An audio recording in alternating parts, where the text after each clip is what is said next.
What do we have now? Project 2, the actual situation is that we have our PIDT1 controller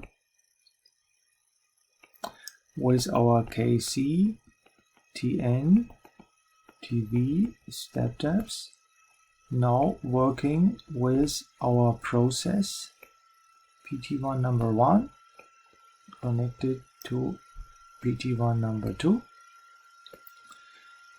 This K is measured to 0.73. This T1 is measured to 10 seconds. This K is 1 and this T2 is measured or approximated to 1 second. Okay, then we have a negative feedback. Note this is the UW and this is the U temperature value. This is the UP value, and here in this model the ambient temperature is neglected, set to 0, and the actuator and sensor parameters also are included in my total process gain KS. I have called this KS. So now we have some designs. I of course want to apply the flash design. That means first pole compensation. Pole compensation, in short, that means the TN value of my controller is automatically set to the largest process time constant. You have here we have measured 10 seconds and 1 second, so of course the TN is then selected to 10 seconds and the TV is selected to 1 second. So these values now are given. Furthermore, the overshoot coming out of my specifications is 2.5%. If I convert this into a D factor, we have found, or you can read, or you can calculate with the equations we have presented before, that the D is 0.7613. Into our final equations of the flash design, then you see we have here the following equations for D, T2, D squared, sorry, T2 process gain. So T1, T2 and K are given, D is given, so we have only final free parameter, which is the step depths, and the step depths relates to my omega naught value with the given omega naught times 2 D times T2. So we can select a step depth value, calculate omega naught, or we can select omega naught, calculate the step depth value. So this is the speed equation. We put this into this equation and get finally the controller gain equation. So examples. I have mentioned that I want to do 3 designs. Example number 1. I start with example number 1 with step depth 1. So I will check what happens with the PI controller. If the step depth is 1, of course, then I can calculate at once the natural frequency, which is just then the result of step depth 1 is step depth divided by 2 dt2 is 1 divided by 2 times 0.7613 times 1 second. So we have a value, if we calculate this value, we get 0.657 per second. Of course, then we can calculate this speed indicator, because This value is not very helpful. I have also no idea how fast the system is with this natural frequency. Better we calculate the time for the first maximum of a reference step response, which is 7.4 seconds. So we know, okay, a PI controller, it can, during a change of the input desired value, about 10 degrees centigrade, after 7.4 seconds, we reach the maximum of the overshoot. So then we are within this tolerance range, and I guess we are ready after 5 seconds. Yeah.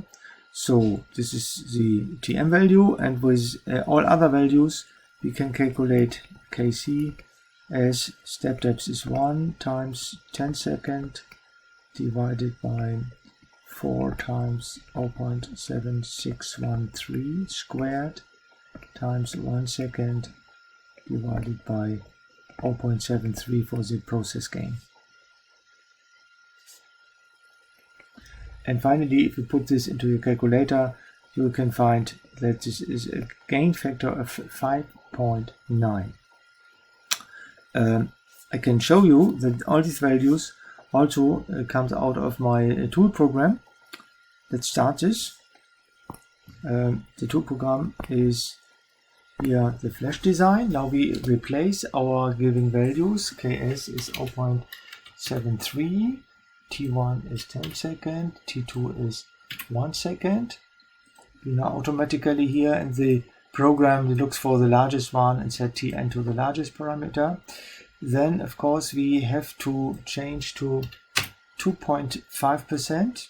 Here you see our 0.7613 value, and step depth should be 1. We click another field and you see omega naught 0.657 rounded to 3 digits, 5.9 is the K value, T max is 7.4 seconds, and this is a controller. Yeah.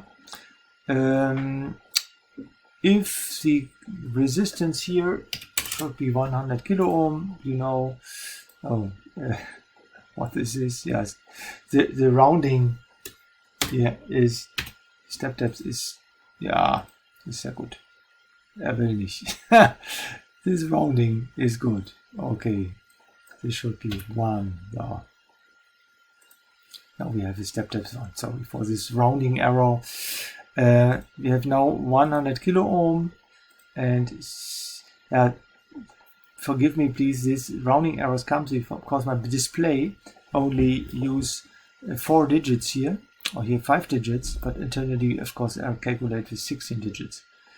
So the rounding of my reading cause of course sometimes in the recalculation of the other values strange values. Instead of 100 kilo ohm, 99.999. So I think you can live with this. Inaccuracies caused by shorting my digits to 5 digits after the decimal point. And here you get the values. Of course, C1 and R3 are 0. This is not available, not sensible for a PI. A PI has here resistance and here a resistance and a capacitance. These are the values for a PI controller. You can build it and test it, and I show you the resulting curves in a simulation with my simulation program.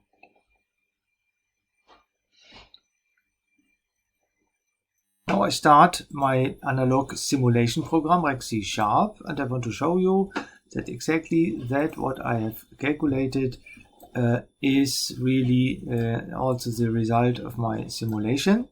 So I put my program into my recording field. I click to English language.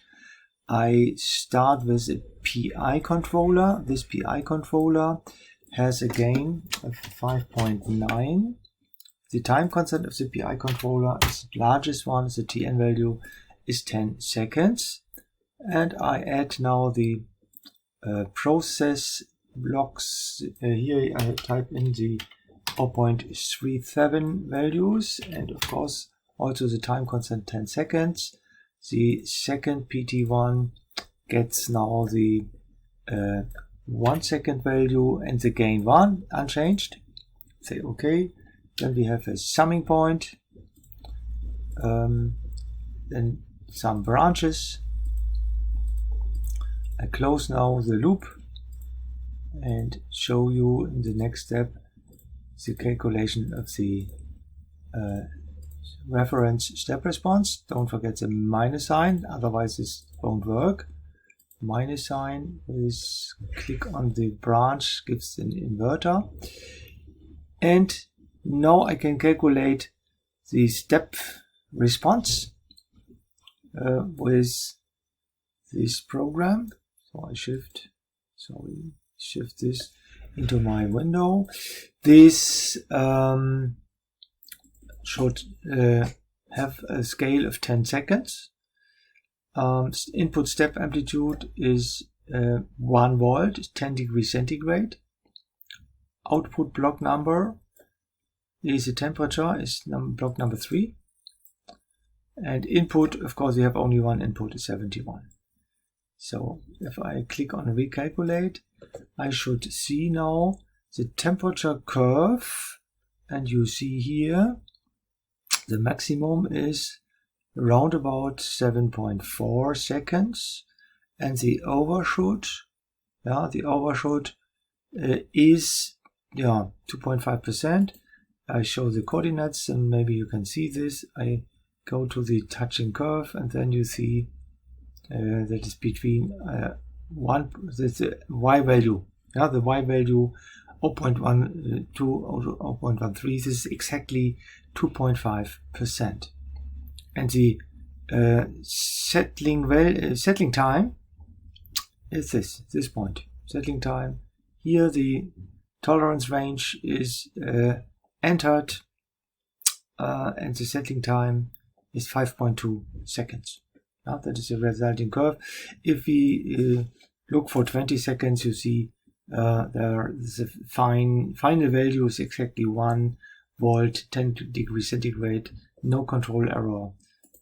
So this is that what we expect, and the simulation proves exactly this result. For the next simulation, I store this curve, and we calculate now the alternative, example number 2. If we say, okay, this time is too large, can I be faster? I will show you the next situation. Example number 2. We can very quickly see what happens if the step depth goes up with a factor of 10 from 1 pi to PID 10. If the step depth goes up, you see at once all values are unchanged, but step depth not. Step depth is linear to Kc, so we can at once calculate Kc. The new Kc is 10 times larger. Note this. In the same step, we can look for the omega naught factor. 2dt2 are unchanged. Step depth is proportional to omega naught, so omega naught is 6.57. So we are 10 times faster. But, in other words, Tm will be now with our calculator is inverse proportional to omega naught, is 10 times smaller. So this means theoretically 10 times faster. So you can directly see in this situation, pole compensation combination PIDT1 with 2PT1 is a step depth factor, just that parameter which influences linearly the speed of your reference behavior. That is the important fact you should learn. The larger the step depth, the larger the speed of your system. But don't forget to check this peak voltages because the actuator, the internal actuator must realize, amplify this peak properly. Otherwise, of course, you get nonlinearities, and the nonlinearity in this situation caused severe bad effects to the dynamics of the closed loop system. I will show you the next step in the simulation. But theoretically, if there is no limitation, you are 10 times faster. That's the result. We can directly see in our simulation. So I reopen this setting, and we just click with the right mouse button on my PI controller and just increase the gain to 5.9. This cannot work because the PI controller cannot realize the PIDT1 controller. Sorry for this step. I throw away the PI, and this line is also gone, and I add a PID controller behind this block. You can find the PID controller, put it here, and now we can put in my values: 59, 10 seconds. D time is 1 second, step depth is 10. These are our values. I'd say OK. Please don't forget the branch to close the loop, and don't forget the minus sign for the negative input, negative feedback. And now I show you the step depth function. I have stored this PI curve. Now I recalc the PIDT1 response.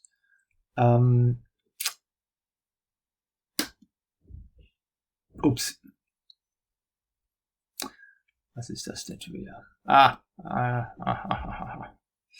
Sorry for this. I have removed my PI. That was block number 1. Then the number of the blocks are renumbered, because now this is number 3. Sorry for internal numbering. Automatically the blocks are numbered. And this output was then the power output. And this block number 2 is now the temperature output. Okay. So note, look anytime on your signal block diagram. Sometimes the numbers are renumbered if you change the signal block diagram. But you see, okay, the response is from the shape the same. The maximum is at 0.7 seconds. That fits, and the overshoot is nearly a quarter of a degree centigrade. That means 0.25 degrees centigrade. If you exactly look to this point, you see that's a little bit higher. That depends on the calculation, internal calculation errors. You should know this program calculates 512 points and makes an internal integration with the mathematical integrator. And between 2 points, this program makes 5 steps. This number can also increase. Then you are more accurate if you have fast changes here. I make a recalculation, look for this point. I click on this button, look for this point. If this is a change, you see, this is a little bit adapted, and now this maximum has exactly the same amplitude than this. So the overshoot factor is unchanged. The step depth only changes the speed. And if I click on store this curve, now I click on number 3, then you can see the peak of this controller output value is nearly 600. What does that mean? Please note, what does that mean? The curve here is okay, but number 3 output is 590. What does that mean? You have to go to number 2. So this is the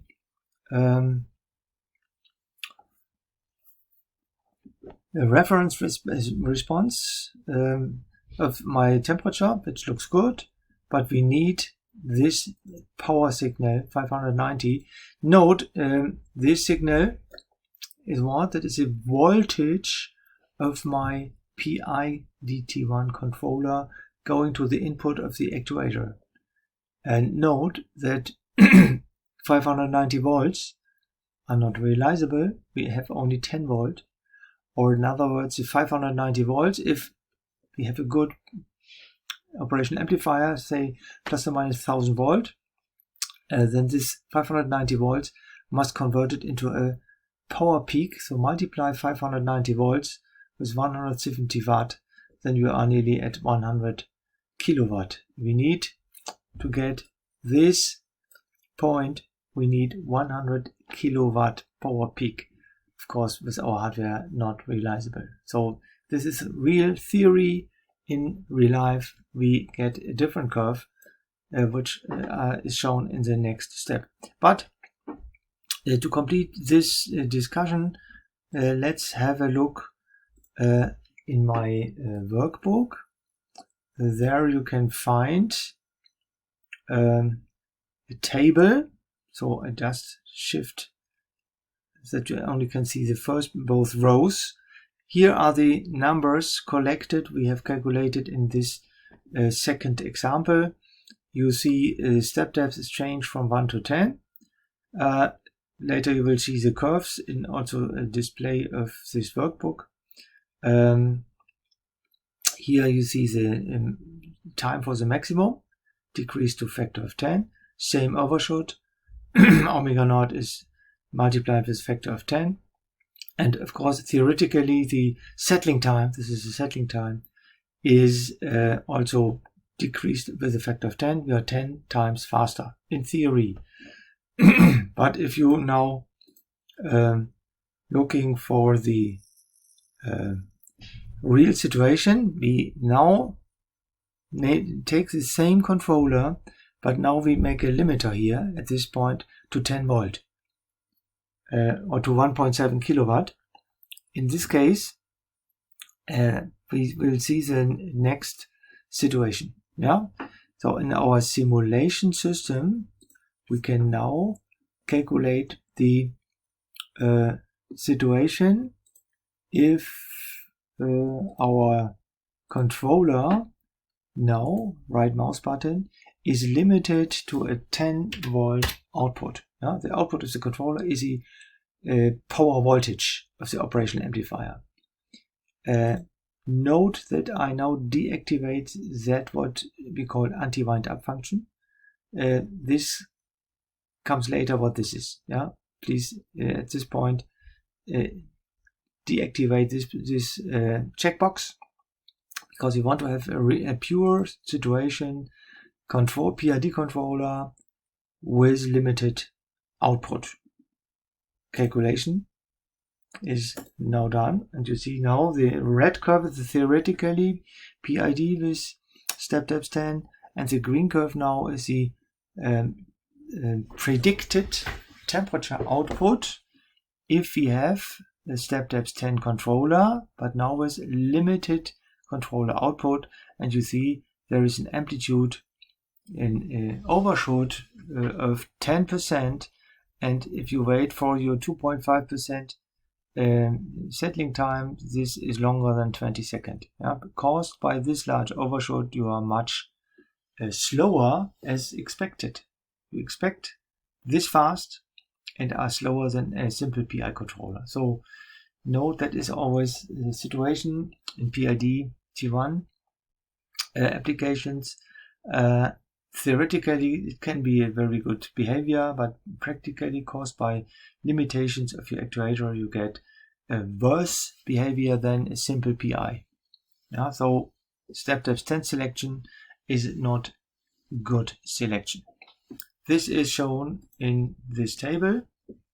I have a limitation, and the overshoot is much larger. Here 14%. I see only 10%, 40%, this range. But the settling time is larger than 20 seconds. And the maximum time is 6.2 seconds. Check it, 6.2 seconds. well, not in the near of 6 seconds. But I think this is exactly 10% overshoot. Yeah, that's my measurement today. So I think this 14% comes out of another simulation from some years ago. I'm not sure if this is true. So 10% is really true. Okay, I want to show you here what is this for a number, the product of Kc and step depths. Why this is an important factor, that's the last point in this video, because this is a good indicator for my peak value here. But I have to explain this in a little bit more detail. So go back to my signal block diagram. You have seen that the peak here at this position is a good indicator for the load for the actuator. Yeah, we have good information if we have the peak amplitude at this point. This can easily be calculated because if I have a step function here, in the first moment there comes nothing back. In the first microseconds this is unchanged because of PT1 inertia, we can say. Yeah, so there is nothing coming back. So the step function goes directly to the input of the PID controller. And here we see in the first moment the step response of the PID controller. And now I want to remember you to the step response of a PID T1 controller. In my workbook on page 16 in the table, yeah, klar, 16 in the table, we can find in row number 14, we can find the step response of my PID T1 controller. The unit step response contains here an indicator for the peak. This is a peak coming out of the PID T1 controller after a reference step. And you see, this peak can be calculated. We have done this in the PID T1 chapter as controller gain times step depths. Controller gain times step depths. And this is used to estimate without simulation, without mathematical Laplace transformation, just estimate peak value of my PID T1 controller is product of Kc times step depths. So I want to note this.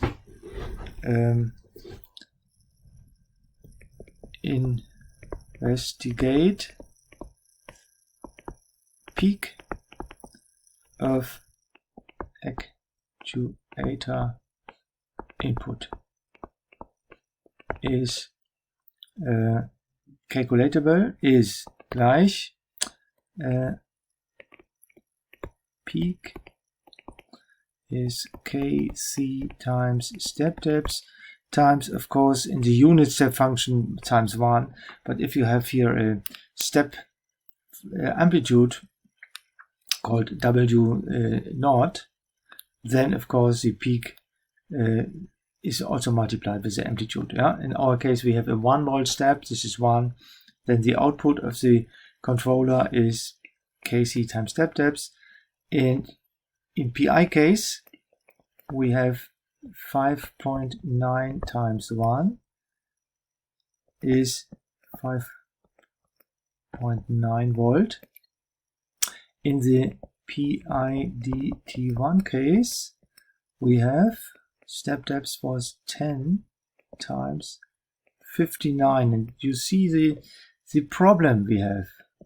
The peak value is now increased with a factor of 100, with the square of not proportional to the square of the step depths. That is the problem in control systems. Yeah, the step depth is the indicator for the speed, but the square of the step depth is the indicator of the actuator peak. So if you want to be double fast, in this situation, your peak goes up with a factor of 4. If you want to be 5 times faster, for example, then your actuator peak goes up to the factor of 25.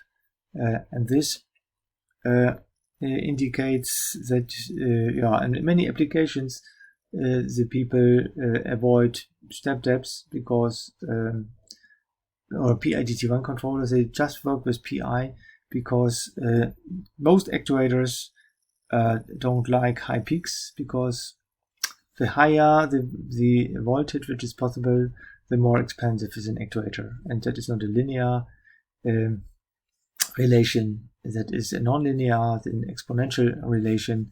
If you want to have double power of your motor in your car, of course, then the cost is not factor 2. The cost is more than a factor of 2. So the amplitudes of actuators cost money. And here you see PI controller has a 5.9 volt pulse. That is less than possible. So we can have a speed increase. But if we go too much into the saturation, we get wind-up effects, which are not good and make the total system slow. Here we have the possibility of better behavior. So in the next video, I show you now the example number 3. There I select just the step depth number 2.